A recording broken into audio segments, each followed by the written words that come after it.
Hello, everybody, and welcome to the Out of Office podcast, where we talk about delegation, branding, marketing, mental health, AI, and everything in between. Today, I am joined by the fantastic Ivan, who is the mastermind behind everything creative at VA Central.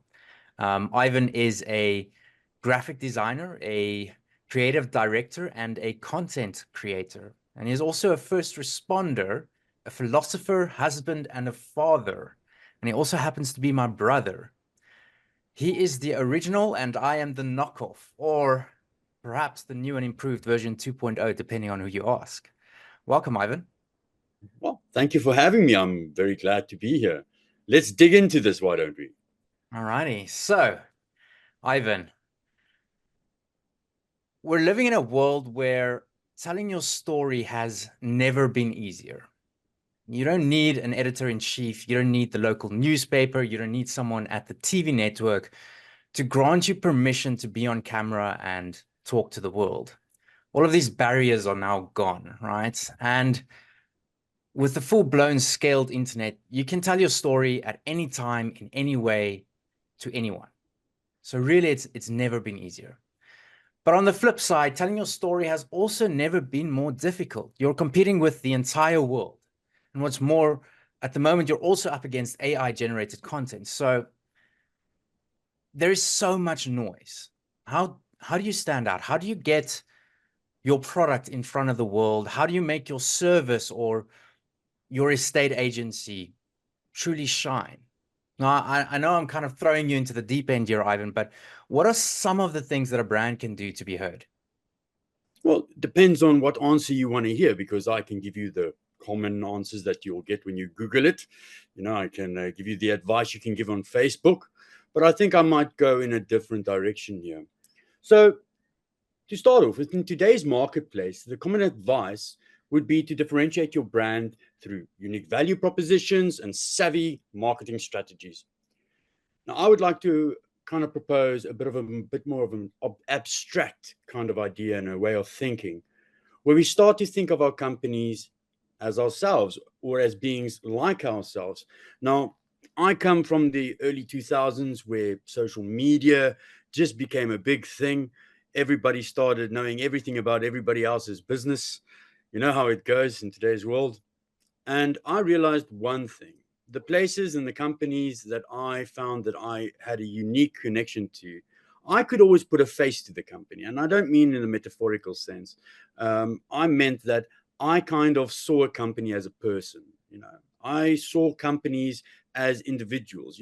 By law, companies are seen as entities in their own right, but I don't think Mhm. we extrapolate that to the way we interact and what we find when we get these um, calls to action and these calls to interact from companies. We don't always look at it in the right way. And so what I would say is that we should start looking at our companies as acquaintances. We should make our companies and our brands acquaintances, and not only acquaintances but good acquaintances to those customers and clients that utilize our services and products on a daily basis. Mhm. Now, imagine your brand as a person with a distinct personality, engaging with customers I meant engaging with your customers repeatedly over time, fostering a sense of familiarity and trust. Now, this approach emphasizes authenticity, reliability, empathy, and engagement, creating an emotional connection that helps your brand stand out. Now, picture an acquaintance who has always been there for you, who understands your needs, who you can trust to provide honest and reliable advice. This is how your brand should position itself. It's not just about the products or the services you offer, it's about the relationships you build with your customers. Authenticity should be in your communication, reliability should be there in your service delivery, and empathy and understanding your customers needs to be the key traits that will make your brand stand out. If you Mhm. engage with customers in a way that makes them feel valued and understood, this will create a deep emotional connection that will create customer loyalty on a basis that feels personal, with a personal attachment to your brand, much like they would to a trusted friend. Now, if we would expand on standing out, if we were to elaborate, we would say, consider the unique characteristics of a trusted acquaintance. They're genuine, they're dependable, and they provide value. In a similar vein, your brand must be genuine in its communications, Gerard. It needs to be consistent and dependable in delivering what it promises. And that's a key thing. And always offer value beyond just the product or service. This value could come in the form of exceptional customer service, personalized interactions, and community engagement projects. When customers feel that your brand is not just a vendor, but a partner in their journey, they are more likely to become advocates and loyal customers. Now, to move away from the more academic way of looking at it and to speak about a bit of a personal level, you know that you have a kind of friend or an acquaintance which you either dread or wish to see again. So you go Mhm. out, you walk in the streets, and all of a sudden down the passageway or down the sidewalk comes X, your friend or your acquaintance. Now, either you're going to have one or two ways of looking at him. You're going to be excited to see him, looking forward to your interactions, knowing that you will derive value no matter what. You will Yeah, or you're divide. gonna avoid him. Yeah, but I'm saying where you want to position your brand is you want to be that person that other people want to play with, that other people want to interact with, that Yeah, other people want, even if it's for the most mundane reasons imaginable, even if it's just by walking, if your customer can just walk by a billboard and smile from seeing your brand, even yeah. for a split second, it doesn't need to provide him with any more except just a smile. And you have already contributed to your client. And I think that when we start looking at our interactions with our clients in I think, a more literal, personal point of contact and a point of view, it will greatly, greatly improve that communication strategy that one tries to develop on a daily basis. Yeah. So really, it's about connecting and creating value for your client, right? So, would you say it's creating content that they actually want to see, or perhaps even content that they don't even know that they need, but they've been missing out on? Yeah. Yeah, I think, I read a book once, and I think I've mentioned this to you before. I think it was Jab, Jab, Jab, Right Hook, right? Or something in that line. I can't really Gary V. yeah, and I really found it to be quite poignant, to the point where I actually got a bit emotional about the matter. Where we live in a world where people just ask, ask, ask, ask, ask. We have call to actions and read this and do this and buy this and support this. And what I found is when I do interact with those brands, I no longer want to Mm, read. I no longer want to interact. Why? Because I'm flooded, like you said. It's so noisy. yeah, However, a company should try and, at least at the bare minimum, not be intrusive, yeah, which means your content should be natural, your yeah. content should be accessible, and your content should be on point with what's going on in the personal lives and the social lives of those customers and clientele that you're trying to reach. Mm. So Here's I'm a just here's going. a here's a hypothetical for you. Um, just to go a little bit more onto the design side of things, right? So you have £1 billion budget per month. You have um the top 100 graphic designers at your beck and call for 8 hours a day. You've got the top 100 copywriters, the top 100 video editors, whatever you need. The question that I want to ask you is unique, that mind-blowing content something that we should strive for on every single post or advert, or is there like a place for the quote unquote boring posts as well?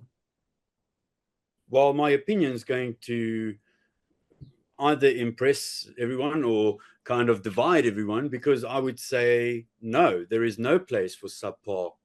We don't accept it in any other industry where we go, okay, fine, for this product we're going to skip on costs because we don't think it's important. Now, fair enough, there are these non-critical things where cost isn't the main focus, but one should always acknowledge that where cost goes, quality goes. And where Mhm. quality goes, everything else around quality goes as well. Nobody wants to engage with something that is of low quality. Nobody wants to have something that is of low quality. No one prefers something of low quality. So if in an imaginary world, we could make every post mind-blowing and awesome, all right? No, the Lord above knows where that will take us when it comes to, the amount of stimuli. I don't think we'd be able to take all that stimulus. So maybe it's a good thing that some of it's boring, just to kind of not blow our minds, if to put it that way. However, I don't think that anything worth doing, and I mean, it's a tenure I've tried to live with my whole life, is anything worth doing is worth doing well. Any Mm, word or communique that you wish to put out there in the world has to carry value.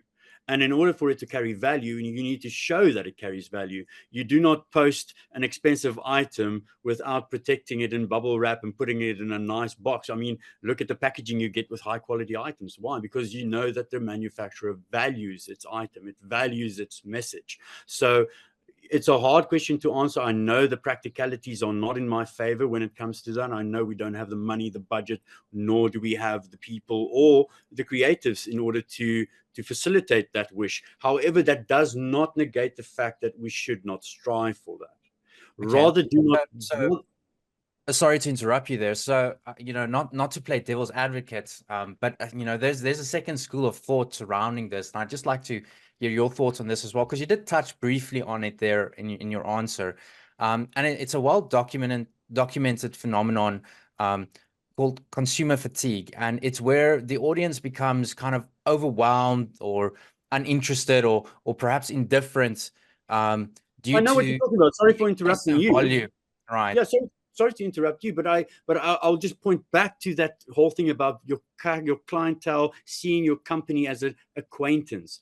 If you Mm, had an acquaintance that spewed noise at you all the time, when you met him, he started talking and he started talking about himself and he started telling you what you should buy from him and what you should, this Ponzi scheme and buy this product, you would never want to interact with this person whatsoever. You would rather that person not contact you, more than once a year, because mm, you only can stand so much of him. So I really will focus on that fact that yes, consumer fatigue is a thing, but the responsibility not to consume or not to fatigue the consumer lays with us, mm-hmm, mm-hmm. right?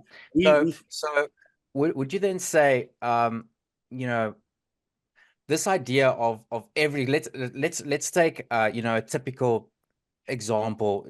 This idea, to give you an example, this idea of posting every single day as an example, right? And we have to do two or three newsletters a week, and we have to do all of these different things. That's kind of like it's a set schedule.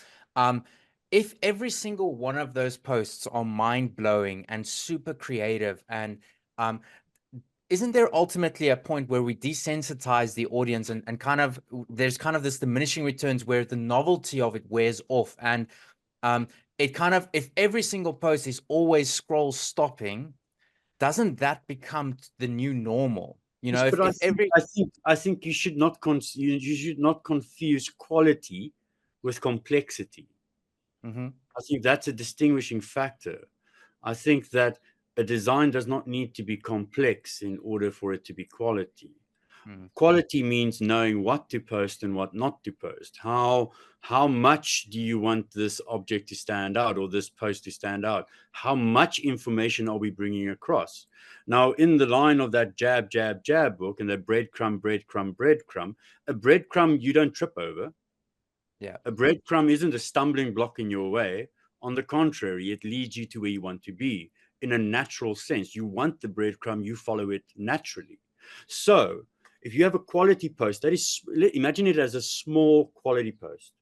It doesn't intrude, it doesn't ask anything, it just is a slight reminder of you, I'm here. Our product supports you. Our product is there. Just a slight reminder. It doesn't cost you much. You're not trying to change the world with every post. However, when you do post, make sure that post is quality. mm, I do understand, and I know I'm taking a bit of a hard line, but one should take a stance because once you know where you stand, you can be flexible either way. So I know it sounds as if I have no time for the other point of view. On the contrary, I do value those valuable attributes that it does bring to the marketplace. However, at the moment, I think the scales are laid more towards the negative than it is towards the positive. I think that, if it was a relationship, I think our acquaintances, our clients would be asking for a break right now. um, so you spoke about Jab Jab Hook, Gary V's book, and I was actually reading his latest book about a week or two ago, and it's called Day Trading Attention. And one of the things that surprised me was an idea that kind of goes completely against the grain of everything in advertising as far as big brands are concerned.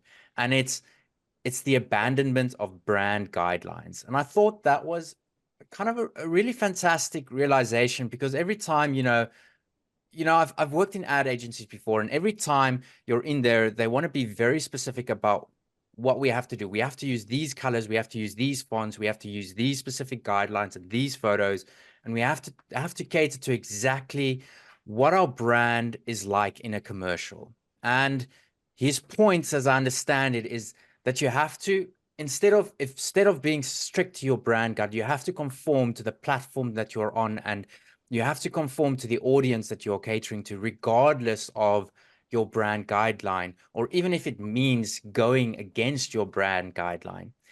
You kind of have to blend in, and I guess you can't be a sore thumb in that sense. And obviously, as always, context matters. So, in my opinion, relevance at scale to as many consumer segmentations as possible is incredibly more important to actually driving business than this delusional, subjective opinions in a boardroom. I of course, I understand that cohesion is important, but man, someone's opinion of like an adjective or a specific picture, you know, I think the big issues that a lot of brands have is that they're pushing corporate down historical academia of marketing ideology, and most of the principles of this marketing um, in the FTSE 100 companies is based on books and academia that's foundational to more of the 80s and the 90s, I would say, like a pre-consumer internet era. And the few that are more modern is based more in a time before AI. And since AI, we're living in a time where marketing strategies are evolving almost weekly, and what's relevant now will kind of become obsolete in a week, right? And so I guess the point I'm trying to make is that brand guidelines is one cog in the machine. And the question that I want to ask you, Ivan, is do we stick with it like glue? Do we remold it constantly to fit in with whichever platform or audience we're on? Or do we just blow the damn thing up? What do you think? Well, I think I should write a book. That's what I think. Because I'm going to bring it back once again. I'm going to bring it back to that whole thing about your company having to be a person, having to be a person. Jock, you have things about you that you will never change, never change. However, you can be flexible here and there. You can interact with people in different ways that will not only suit you, but suit them as well, but have them push their luck, try and change something about you that you are not willing to change. Hmm. And that's where you have a stance and say no. Now, in the same way, we can ask that question, right? Should we stick to it rigorously, or should we have a flexible framework?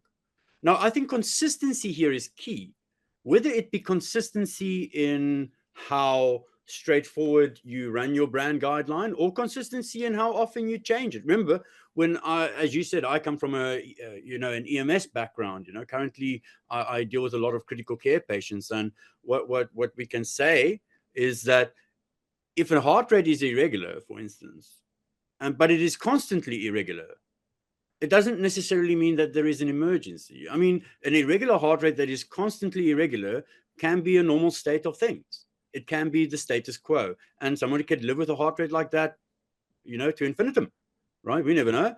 But now Yeah. when you come back here, you go, okay, fine. So consistency, for instance, right, creates familiarity, and familiarity creates trust in a brand.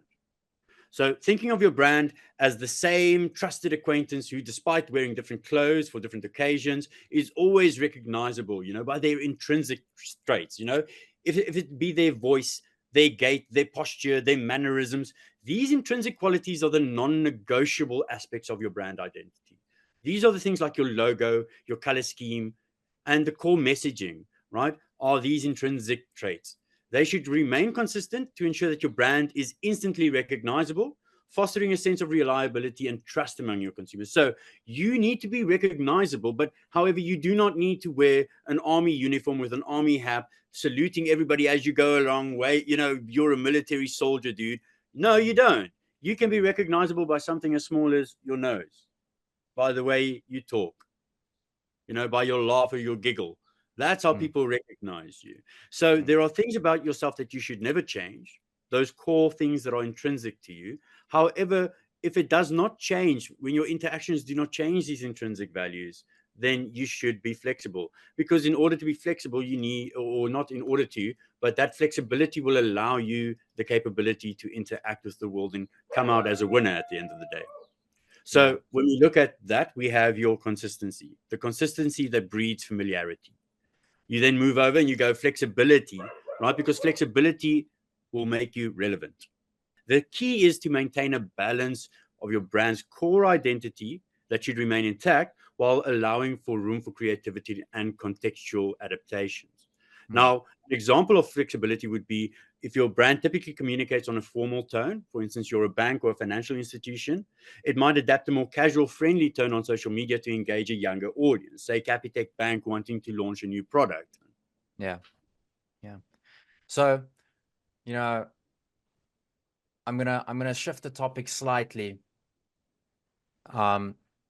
People people don't, there's a saying, people don't buy what you do, they buy why you do it. And I want to touch a little bit on a topic just about why people buy products, because I think that's very important when it comes to standing out, when it comes to reaching the audience that you want to reach when you do the marketing, when you do your marketing. And one of the key things is the principles of influence. I think there are 6 or 7 of them. And the first one is reciprocity. Um, Kind of the idea that I give something to you, you give something to me, right? So a quick example, someone might do a free giveaway with the idea that you might spend some money with them. So think of, I'd actually like to tell you a story quickly. I was at a shopping center the other day, and it was Father's Day, and we parked, and I got out of the car, and the car attendant lady came up and she gave me a very small, like 50-cent chocolate. And she said, "Happy Father's Day." And I was like, "Oh, wow, thank you very much." I went into the shop, got the stuff I needed. I came back out, and I kind of felt obligated that I had to give her something. So I gave her a 5 rand, right? And it's this idea of, I'd say she's a fantastic businesswoman because she gave me something small, and it's this reciprocity. She gave me something, now I'm going to give her something, right? So that's the first one. And the second one is commitment and consistency.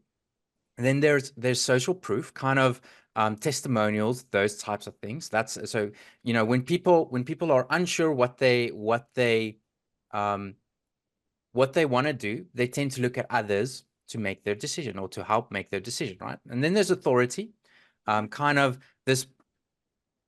If people think you know what you're talking about, they're more likely to buy from you. Number 5 is liking. People are more inclined to buy from you if they feel connected to you, and that's full circle round to how to get more connected with your audience that we discussed earlier. The 6th one is scarcity, if I'm not mistaken, and it's kind of this idea of perceived scarcity is a powerful motivator, or the fear of missing out really is a powerful motivator, and kind of this exclusivity. If something seems exclusive, people also want that more.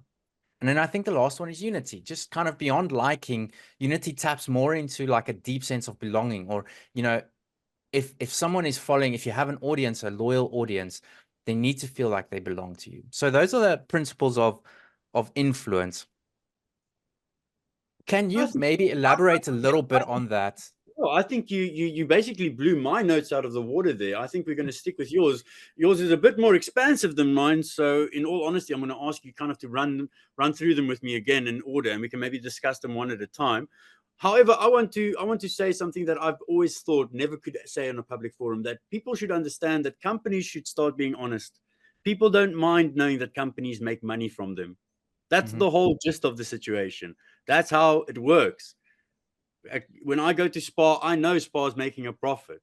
Spa's not trying to hide the fact that they're making a profit. One should not hide from the core fact of why we do business at the end of the day, but we should do so in a responsible, transparent, and in a way that actually brings value to both you and your client, because that's what it's all about. Now, you spoke about reciprocity. I think that was the first one, right? What was your That's first right. one there? Yeah, Reciprocity. reciprocity. Now, there's a very famous yet quite controversial psychiatrist and psychologist and author and philosopher that spoke about reciprocity, and he spoke about how, reciprocity is the foundation of everything we do on a daily basis, and the reason for why we live and why we have community. And you can extrapolate it to why we have business and why marketing is a thing. And that comes down to that first caveman that hunted he hunted a mammoth, and he realized, yeah, you know what? I have a bit too much meat here for myself. Maybe, being a smart caveman, if I give some to Susan over there who needs some, maybe next time when Susan catches a buffalo and I don't have some, maybe Susan will give me some. And so this became more complex and complex until we get to the economic system that we sit with today. But once again, it boils down to, and one always should never, or at least one should never forget, and I think this is what the market forgets, is that reciprocity needs to start somewhere. Someone needs to give in order for this process to take place. And you as the vendor, you as the company, you as the service provider, you're the one who instigates the interaction in the first place. You're the one who came up with the product, who wants to sell the product. It's your responsibility, in my opinion, then, to be the instigator of this reciprocity, which will be that breadcrumb. This would be that little values that you add every day to a client's life without asking for something in return. That is how one breeds reciprocity. Now, what's the next one? So the next one is commitment and consistency. And it's basically comes down to people strive for consistency in their beliefs. They want to be consistent in their actions. So once they commit to something, that's human nature. One doesn't want to change everything all the time, because otherwise, how would you know what is normal and what is safe? So yes, they want the familiarity and consistency, and that does extrapolate out into their broader interactions with the world, which will include interacting with your brand. So exactly. Things like, for example, just to give a quick example there for the audience, things like something as small as signing up to a newsletter or following you on social media. Once someone starts something and they make a decision to do that, they tend to, it's like a psychological foundation that can then lead to a bigger commitment. Sorry, just to give a little example. Yes, I mean, I was a gym salesman back when I was, I think I sold gym memberships when I was 18 or 19. And this very clever gym sales teacher dude who taught us, he brought across the point: have them say yes 50 times, and they won't be able to say no when you ask the big question. So, I know this exactly. I know this sounds a bit self-serving, but at the end of the day, once again, one should not forget the fact that a company is there to make money, and one should honestly communicate this with your client as well. Yeah. I would rather I would have a company that doesn't advertise come to me and go, this is what our product costs. This is what it costs us to make it. This is what profit we're putting onto it. This is what you're going to pay for it. And I would just buy it, because at least we have the full transparency that one really tries to aim for at the end of the day. You want to get as close to that as possible without doing that at the end of the day. Yeah. And at the end of the day, like you said, the consumer knows what they are signing up for. They know that they have to give you money in order to receive something, and they're happy to do it. And some people, they're willing to spend enormous amounts of money for your service if it's an exclusive service. Look at eBay. People are willing to spend money on anything. Now, for you, when it comes as a company, when it comes to having, it's not about just selling; it's being able to sell and then sell again, knowing that your client will come back to you, Jock. And I think this alludes to you one of the other points: authority. Right? It comes down to authority again, and one can either enter a marketplace in one of two ways. You'll find one of two players. You'll find a powerful player and an authoritative player. Now, a powerful player in a marketplace is that villager or that hunter in a village that is the biggest, strongest hunter. Nobody messes with him, because they all know he'll give them a beat down if they do. That is power. But the problem with power, and I mean, even in primates as simple as chimpanzees, the powerful individuals get overrun by smaller individuals. So in the same way, companies that bully and companies that do not practice in an ethical way and just go out for themselves end up at the end of the day being trampled by those Yeah. smaller companies that all stand together and say no. So Yeah. when one enters a marketplace, one does not want to aim to be powerful. You want to be authoritative. And Mm. authority is that same hunter being approached and respected and revered in the village. Why? Because he is the best hunter. He is the best protector. So everybody will follow him naturally because he has authority and not power. And one should always try and establish one's brand as an authoritative entity, Yeah. A thought rather leader. rather Yeah. than a powerful one. And that Yeah. comes back then to our conversation about people want to buy products that they know come with the experience and with the value and guarantee that comes with experience and proper investment into both product and marketing.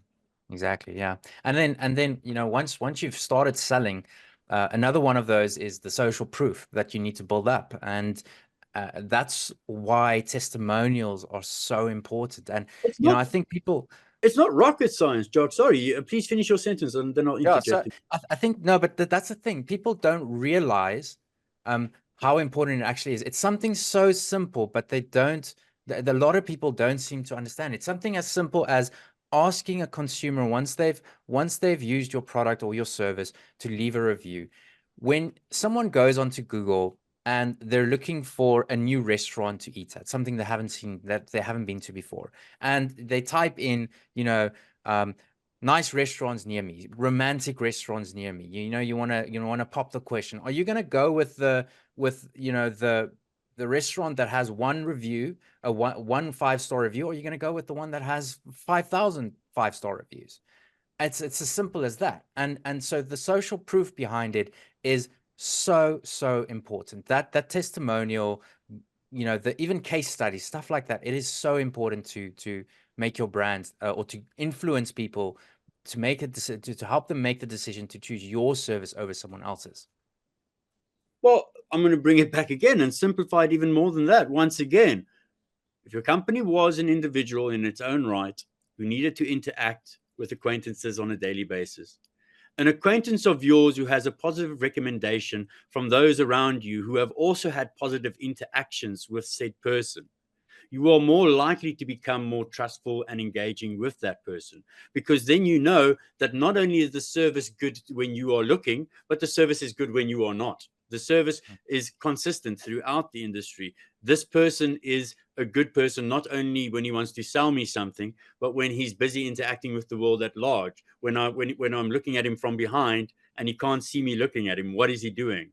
Mm, That's what makes you a trustworthy entity in your right. So I would say that yes, the social proof is super simple.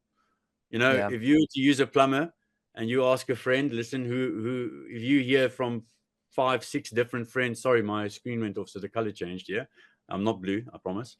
But if you heard from 30 friends about this amazing plumber who gave them wonderful service, and all of a sudden your toilet became clogged, you know who you're going to be calling. Hmm. And it's as simple as that. There's no further proof needed. You don't need to do a big research study on it. It's right there in front of you. Yeah. And I'm not going to touch too much on this one, because I think we've discussed it at length now. But the next one is liking. People are more inclined to buy from brands that they like and feel connected to. Um, it basically comes down to storytelling, or like you said, Ivan, authentic communication, creating a strong brand that people can relate to, and that forms emotional connections with consumers. So that's number 5. Is there anything else you want to pop on that one, or can we go on to the next one? No. Once again, I think when it comes to the design part of it, again, I just want to reiterate that um, things can be comforting, um, or they can be obstructive. At the end of the day, it can either be, like I said, it can either be a breadcrumb or it can be a pebble. The one leads to something better in the future, and the other one is a pain in your foot, right?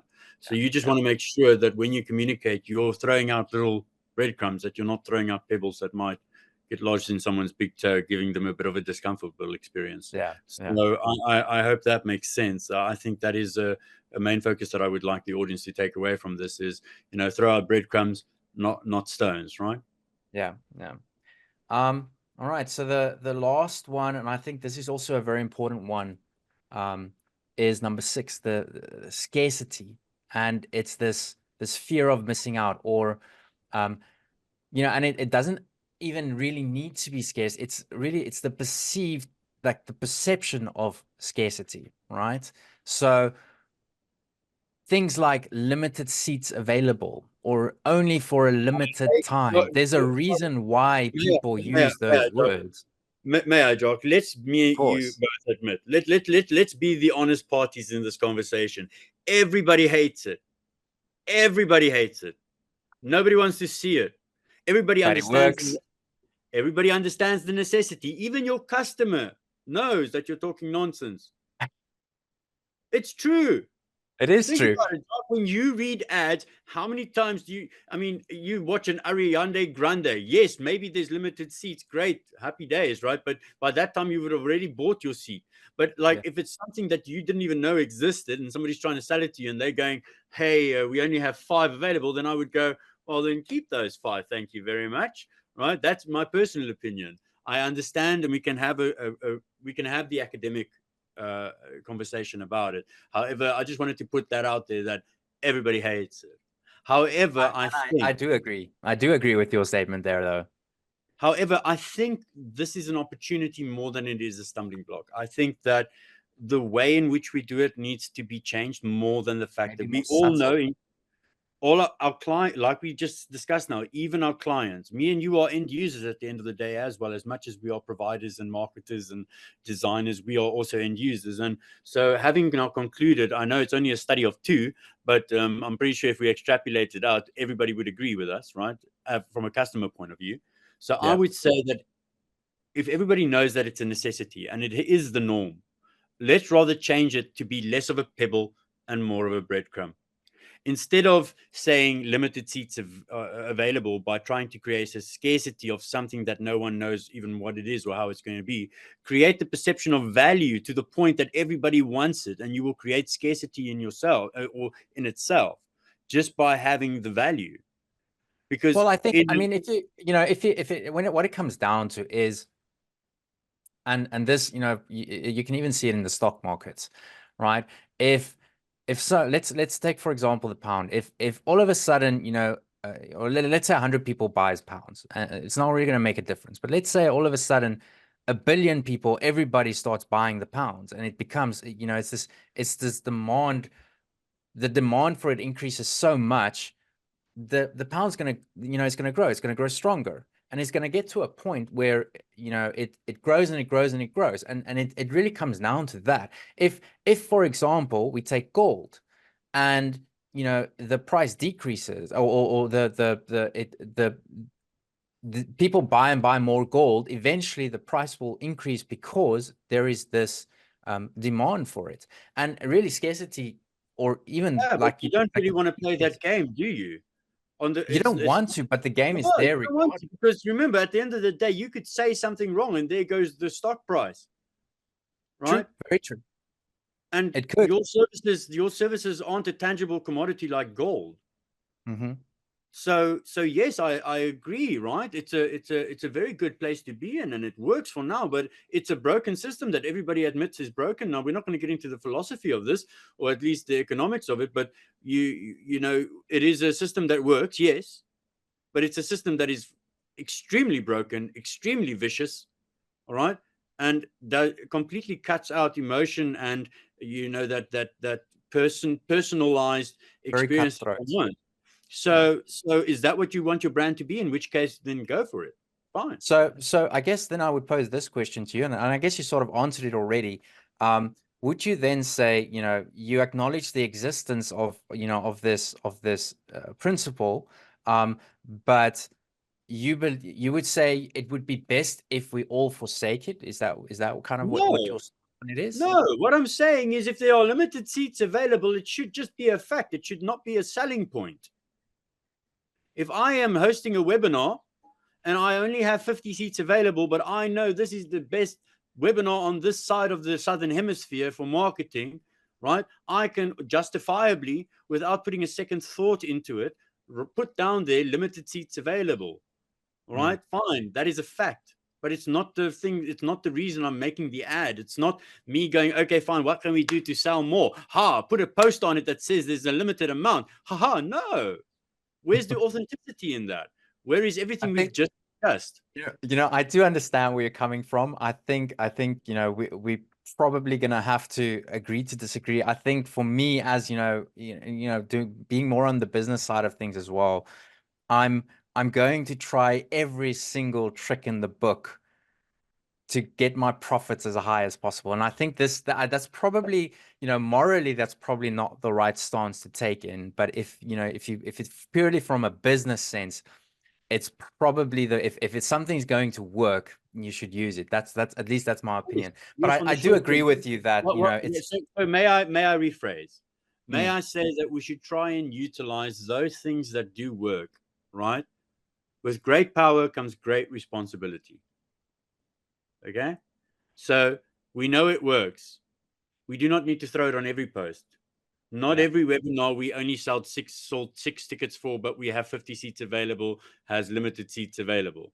All right. And that exactly comes back to our point of, if you do it every single time, it's going to become the new normal and people aren't going to care about it. So it's definitely, I agree with you. It's not something you should So, be doing so, every so, single. so, so my rephrasing would be the following: be responsible with it. Try and utilize it as a tool to assist in sales, but not specifically to be the main driving factor of it. Mm, The scarcity should be there to add value. If there is a scarcity of a product, all right, if the product is valuable, people will care. If there is a scarcity of a product that no one cares about, right, it can disappear and nobody would care. So mm, never underestimate the power of value, all right, by over or superimposing mhm. scarcity over there to compensate. So can we be happy to agree with that? Yes, I agree with that, definitely. Happy days. All right. Ivan, I want to say thank you so much for joining the podcast. It's been a lovely debate and discussion with you, exploring these topics. To our audience, thank you so much for joining. Thank you for spending your very valuable time with us. And we hope you enjoyed it. And if you have any questions, please do pop them in the comment section below. And don't forget to hit the like button and subscribe to our channel for more episodes. Thank you, guys.